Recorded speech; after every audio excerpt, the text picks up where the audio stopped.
লাগিল যেহেতু মোৰ এইটো ফাৰ্ষ্ট টাইম মই সবকে এনকাৰেজ কৰোঁ যে ইমান কম বয়সৰ পৰাই তেওঁলোকে ইমান এনথুজিয়াষ্টিকেলি বস্তুখিনি আগ্ৰহ কৰি শিকিব বিচাৰিছে মোৰঅভাৰ যেহেতু মই মিডলাইন ডেণ্টেল কেয়াৰৰ powered by midline dental care I am a dentist I am a specialist in root canal তো মই এইটোও ক'ব বিচাৰোঁ যে মানুহে এক্সট্ৰা কো কাৰিকুলাৰ এক্টিভিটিজৰ লগত নিজৰো ডেণ্টেল কেয়াৰ অৰেল হাইজিন এইবোৰ সব মেইনটেইন কৰিব লাগে and it's a very great opportunity in Assam to learn for the new activities. Thank you. Midline Dental Care আৰু নটৰাজ কলাকেন্দ্ৰৰ যিটো এটা আইডিয়া যে ৱৰ্কশ্বপ পাতিম তো বিভিন্ন ধৰণৰ মানুহ বিভিন্ন ধৰণৰ ষ্টুডেণ্টছ আহিছে একলগ হৈছে তো বহুত ভাল লাগিছে আমি ভাবা নাছিলোঁ যে 40+ ষ্টুডেণ্ট হ'ব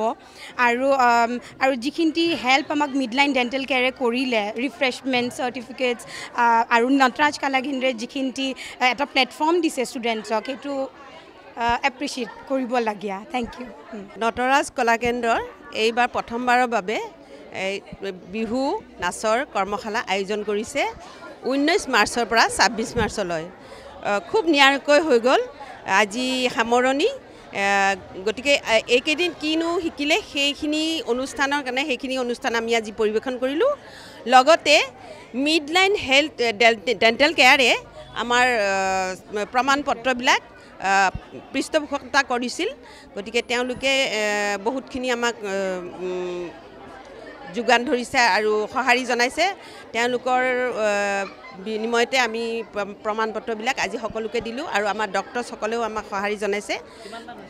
আমাৰ পাৰ্টিচিপেণ্ট 40+ হৈছে কিন্তু মই ভবা নাছিলোঁ ইমান হ'ব বুলি কাৰণ এইবাৰ প্ৰথমবাৰটো একদম 4-5 বছৰৰ পৰা 20-22 বছৰলৈ আছে গতিকে মই ভাবা নাছিলোঁ ইমানখিনি হ'ব বুলি কিন্তু হৈছে ভাল লাগিল তেওঁলোকৰ পৰা বহুত সঁহাৰি পাইছোঁ মৰম পাইছোঁ আৰু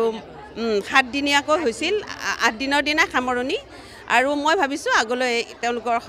সঁহাৰি পোৱাৰ বাবে আগলৈ আৰু কৰিম বুলি ভাবিছোঁ এনেকৈ